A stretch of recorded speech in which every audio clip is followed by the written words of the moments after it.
ಮಹಾದೇವ ಚಿತ್ರ ಬಿಡುಗಡೆಯಾಗಿ ಯಶಸ್ವಿಯಾಗಿ ಪ್ರದರ್ಶನ ಕಾಣ್ತಾ ಇದೆ. ಪಾಪ ವಿನೋದ್ ಪ್ರಭಾಕರ್ ಅವರು ಕಷ್ಟಪಟ್ಟು, ಯಾರವರು ಪ್ರಭಾಕರ್ ಅವ್ರ ಮಗ, ಜನಗಳೆಲ್ಲ ಪ್ರೋತ್ಸಾಹ ಕೊಟ್ಟಿದ್ದಾರೆ. ಬೆಳೀತಾ ಇರುವಂಥ ವ್ಯಕ್ತಿ. ಇವತ್ತು ಅವರು ಬೆಳೆದ, ಅವರು ಚೆನ್ನಾಗಿದ್ರೆ ಇಂಡಸ್ಟ್ರಿಗೆ ಅವರು ಒಂದು ಆಸ್ತಿ ಆದಾಗಲ್ವಾ. ನಾವೇ ಬೆಳೆಯೋಕ್ಕೆ ಬಿಡ್ಬೇಕು ಅವ್ರನ್ನ. ಥಿಯೇಟ್ರ್ಗಳಲ್ಲಿ ಕನ್ನಡ ಚಿತ್ರಕ್ಕೆ ಪ್ರೋತ್ಸಾಹ ಇಲ್ಲ, ಓಡೋ ಚಿತ್ರಗಳನ್ನ ತೆಗೆದುಹಾಕುವಂಥ ಪರಿಸ್ಥಿತಿಗಳು ಯಾಕೆ ಆಗಬೇಕು?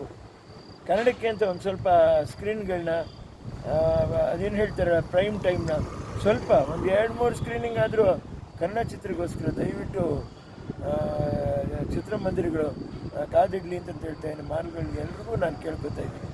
ನೀವು ನಾವು ತಿಂತಾ ಇರೋದು ಕರ್ನಾಟಕದನ್ನು, ಎಲ್ಲರೂ ನೀವು ಬೇರೆ ಭಾಷೆದು ಹಾಕ್ಕೊಳ್ರಿ, ನಾವು ಬೇಡ ಅಂತಂತ ಹೇಳಲಿಲ್ಲ. ಆದರೆ ಕನ್ನಡಕ್ಕೆ ಮೊದಲು ಪ್ರಾಮುಖ್ಯತೆ ಕೊಡಿ. ಓಡುವಂಥ ಚಿತ್ರ ತೆಗೆದಾಕ್ಬೇಡಿ. ನನ್ನ ಕಾಲದಲ್ಲಿ ಸಿಂಗಲ್ ಸ್ಕ್ರೀನ್ ಥಿಯೇಟ್ರ್ನಲ್ಲಿ ನಾನೇನು ಕಷ್ಟ ಅನುಭವಿಸಿದ್ನೋ, ನೋವು ಅನುಭವಿಸಿದ್ನೋ, ಪಾಪ ವಿನೋದ್ ಪ್ರಭಾಕರ್ ಅವರು ನನಗೆ ಮಾತ್ರ ಎಲ್ಲ ಬೇರೆ ಚಿತ್ರಕ್ಕೂ ಈಗ ಆಗಬಾರ್ದು ಅಂತ ಒದ್ದಾಡ್ತಾ ಇದ್ದಾರೆ. ಪಾಪ ಎಲ್ಲ ಯುವಕರು ಇನ್ನೂ ಎಷ್ಟೋ ಜನ ಮುಂದೆ ಬಂದು ಚೆನ್ನಾಗಾಗುವಂಥವ್ರು ಇದ್ದಾರೆ. ಇವತ್ತು ನಾವು ಒಂದೊಂದೇ ಯೋಚನೆ ಮಾಡಿ ನೋಡಿ, ಲೋ ಬಡ್ಜೆಟ್ ಸಿನಿಮಾ ಅಂತ ಹೇಳಿರುವಂಥ ಕಾಂತಾರ 300 ಕೋಟಿ ಮಾಡ್ತು. ಹಾಗೆ ಯಾಕೆ ವಿನೋದ್ ಪ್ರಭಾಕರ್ ಅವ್ರ ಪಿಕ್ಚರ್ ಕೂಡ ಚೆನ್ನಾಗಾಗ್ಬೋದು, ಅದು ದಾಖಲೆ ಸಾಧಿಸ್ಬೋದು, ಇಂಡಿಯನ್ ಸ್ಟಾರ್ ಆಗ್ಬೋದು, ಯಾರಿಗೆ ಗೊತ್ತು. ಪ್ರೋತ್ಸಾಹ ಕೊಟ್ಟರೆ ಮಾತ್ರ ಅದು ಉಳ್ಕೊಳ್ಳೋದು. ಕನ್ನಡ ಚಿತ್ರರಂಗ, ವಾರ್ತಾ ಪ್ರಚಾರ ಇಲಾಖೆ, ಕನ್ನಡ ಸಂಸ್ಕೃತಿ ಇಲಾಖೆ, ವಾರ್ತಾ ಪ್ರಚಾರ ಇಲಾಖೆ ಮಂತ್ರಿಗಳು ಶಿವರಾಜ್ ತಂಗಡಿಗೆ ಅವರಿಗೆ ನಾನು ಕೈ ಮುಗಿದು ಕೇಳ್ಕೊತಾ ಇದ್ದೀನಿ ಈ ಮೂಲಕ. ಕನ್ನಡ ಚಿತ್ರರಂಗ ಉಳಿಬೇಕು ಅಂದರೆ ತಮ್ಮ ಒಂದು ಹಸ್ತಕ್ಷೇಪ ಕೂಡ ಆಗಬೇಕು ಥಿಯೇಟ್ರ್ಗಳ ವಿಷಯದಲ್ಲಿ.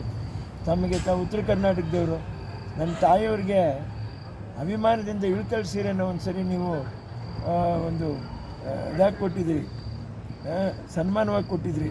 ನಾವೆಂದೂ ಮರೆಯಲ್ಲ ನಿಮ್ಮ ಅಭಿಮಾನನ.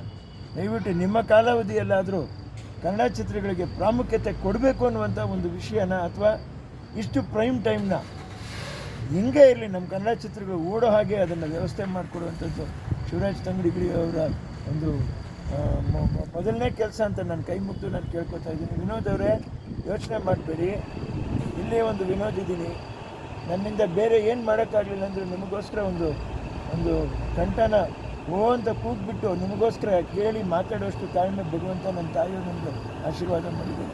ದೇವರು ನಿಮ್ಗೆ ಒಳ್ಳೇದು ಮಾಡ್ತಾರೆ. ಆದ್ಯಂ ತೊಟ್ರಾಲ್ ಪಿನ್ನಾಡಿ ಜೈಕಮ್ ಅಂತ ಹೇಳ್ತಾರೆ ಮಲಯಾಳಂನಲ್ಲಿ. ಏನು ವಿನೋದ್ ರಾಜ್ ಮಲಯಾಳಂ ಮಾತಾಡ್ತೀವಿ.